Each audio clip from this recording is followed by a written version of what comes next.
বাঙালি বাঙালিয়ানা, ১৬ আনা বাঙালিয়ানা। Hey guys, good afternoon, welcome to my channel tips of bag. কেমন আছো তোমরা সবাই? আশা করছি সবাই ভালো আছো। আমি অবশ্যই বাঙালি, আর বাঙালি বলেই শুধুমাত্র বাংলাটাই বলতে পারি, অন্য কোনো ভাষা আমার আসে না, এটা বলতে আমার একটুও লজ্জা হয় না। অবশ্যই আমি বাঙালি, আর বাঙালি বলেই একজন বাঙালি মা হিসাবে আমার মেয়েকে নামি দামি একটি বেসরকারি ইংরেজি স্কুলে পড়ানোর পরেও তার দ্বিতীয় ভাষা বা সেকেন্ড ল্যাঙ্গুয়েজ আমি কিন্তু বাংলাই রেখেছি, কেননা শিকড়কে আমি ভুলতে দিতে চাই না। অবশ্যই আমি বাঙালি। বাঙালিদের চোখ কতটা সুন্দর হয় এ নিয়ে তো সোশ্যাল মিডিয়া তোলপাড়। তবে হ্যাঁ, আমি জানি বাঙালিদের মনটা খুব ভালো হয়। সেই জন্য খুব অল্প সময়ের বাক্যালাপে একজন অপরিচিত মানুষকে আমরা নির্দ্বিধায় বলতে পারি, আমাদের বাড়িতে একদিন আসবেন কিন্তু। আমরা অবশ্যই বাঙালি, আর বাঙালি বলেই সমোসা কচুরি দিয়ে আমরা নাস্তা সারি না, পাস্তা তো একদম নয়। আরে বাবা, লুচি আর সাদা আলু চচ্চড়ি এটাই আমাদের সবচেয়ে পছন্দের। ঝাঁঝালা সর্ষের তেল, ইস্ট বেঙ্গল মোহনবাগান, ঘটি বাঙাল, ইলিশ, চিংড়ি, পলিউশন, পলিটিক্স, বিএনপিসি, মশা মাছি, ম্যালেরিয়া, ডেঙ্গু, সব নিয়ে আমরা বাংলায় বেশ আছি। তবে হ্যাঁ, বাংলায় যতই আমফান আর বন্যা হোক না কেন, বাংলা কিন্তু অপরূপা, বাংলা অনন্যা। তাই আমি বাঙালি হিসাবে গর্ববোধ করি।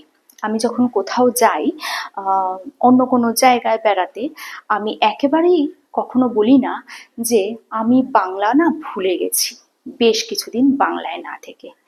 যদিও বেশি দিনের জন্য কোথাও বেড়াতে যাই না, এই বাংলার জন্য আমার মন হাঁকপাক করে।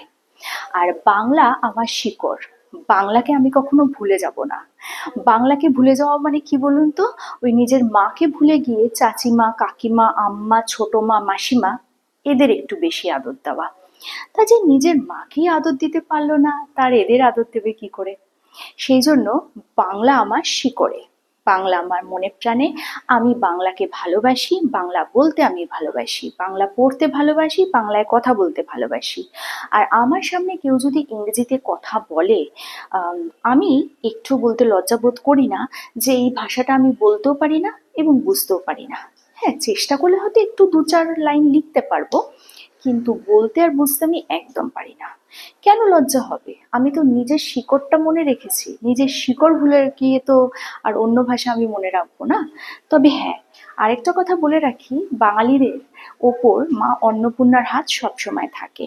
দুপুরবেলায় কেউ যদি আমাদের বাড়িতে আসে, তাকে পেট ভরে না খাইয়ে আমরা কিন্তু কখনোই ছাড়ি না।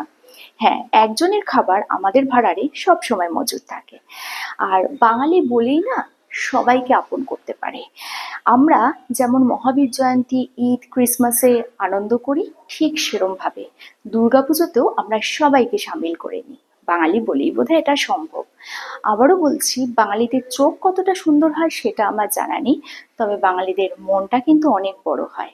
তাই আবারও বলছি, সব কিছু নিয়ে, আমফান বন্যা যাই হোক, বাংলা তুমি অপরূপা, তুমি অনন্যা। কেমন লাগলো আজকে আমার ভিডিওটা অবশ্যই বলো। আর আমাকে অনেকেই জিজ্ঞেস করো তুমি কি বাঙালি? হ্যাঁ, আমি বাঙালি, আমি মনে প্রাণে বাঙালি, আমি শিকড় থেকে বাঙালি, আমি পিওর বাঙালি। আমি একদম শঙ্কর প্রজাতির নয়, পিওর বাঙালি। সেটা আমার চেহারায় ছাপ পড়ে। এবং কেউ যদি আমাকে দেখে বলে না যে তুমি বাঙালি, তোমাকে তো দেখে মনেই হয় না তুমি বাঙালি, তোমরা একটু কমেন্ট সেকশনে বলো তো, সত্যি কি তাই? আমি বাঙালি আমাকে দেখে মনে হয় না, নাকি আমার আদ্যপান্ত সবটা দেখেই মনে হয় আমি বাঙালি? সব শেষে বলি, বাঙালি বলেই বোধহয় আমি একটু বেশি সাহসী। বাঙালি মেয়েরা কিন্তু শুধু মাছে ভাতে বাঙালি হয় না, বাঙালি মেয়েরা সাহসীও হয়। আর বাঙালিরা খেয়ে কাঙাল হয় না, খাইয়ে কাঙাল হয়। কালকে আসবে একটা নতুন ভিডিও নিয়ে, ততক্ষণের জন্য ও, তার আগে সাজটা একটু দেখিয়ে দিই। ওহো, এই যে আজকে কালো শাড়িতে বাঙালি, তাই তো? আজকে গলার চোখ আসছে বাঙালি, আজকে টপ নটে বাঙালি, আজকে ডান হাতে ঘড়িতে বাঙালি, আজকে ডেসপারেট বাঙালি মানে সাহসী বাঙালি, আজকে ব্রালেটে বাঙালি। আজকে সাহসী বাঙালি আজকে হলাম নাকি? বাঙালিরা অনেক আগে থেকেই সাহসী ছিল, আছে এবং ভবিষ্যতেও থাকবে। আরেকটা কথা বলি, যে যারা কিছুদিনের জন্য বাইরে গিয়ে বাংলাকে ভুলে যায়, সত্যি আমার তাদের জন্য খুব কষ্ট হয়। নিজের মাকে যে ভুলে যায়, তার বাকিদের ভুলতে বেশি সময় লাগে নাকি? তো কেমন লাগছে আমাকে অবশ্যই বলো। আর এই যে মাঝে মাঝে আমি বলি না কেমন লাগছে আমাকে অবশ্যই বলো। এটা আমার একটা ভালোবাসার জায়গা তোমাদের কাছে। হ্যাঁ, আমি কিন্তু এটা ভালোবেসে বলি, এটা তোমাদের কাছে আমার আবদার, এটুকু তো বলতেই পারি, কি বলো? তো এই যে শাড়িটা অনেক দিন পর পরলাম, তোমাদের বলি এটা খুব একটা বেশি দামি শাড়ি নয়, কিন্তু আমার খুব একটা পছন্দের শাড়ি। একটা অন্যতম পছন্দের শাড়ি হচ্ছে এটা। দিস ইজ বাঙালি। কেমন লাগলো অবশ্যই বলো। আর আমাকে লম্বা হারে ভালো লাগে না ছোট হারে ভালো লাগে? আমাকে কালো শাড়িতে ভালো লাগে না সাদা শাড়িতে ভালো লাগে? আমাকে লাল পাড় সাদা শাড়িতে ভালো লাগে না শুধু সাদা শাড়িতে ভালো লাগে? আমি কি বং বৌদি হিসেবে তোমাদের সামনে থাকবো, নাকি ডিজিটাল বিধবা হিসেবে তোমাদের সামনে থাকবো? এতগুলো অপশন দিলাম, সবটাই লিখবে কমেন্ট সেকশনে। ভিডিওটা কেমন লাগলো অবশ্যই জানাবে, একটু স্কিপ না করে ঝটপট চটপট দেখবে। আর প্রচুর প্রচুর কমেন্ট করবে, লাইক করবে, শেয়ার করবে। কালকে আসবে একটা নতুন ভিডিও নিয়ে। ততক্ষণ আমার একটাই চ্যানেল, যদি দেখো অন্য কোনো কেউ আমার ভিডিও চুরি করছে, সাথে সাথে রিপোর্ট করবে এবং আমাকে অবশ্যই জানাবে।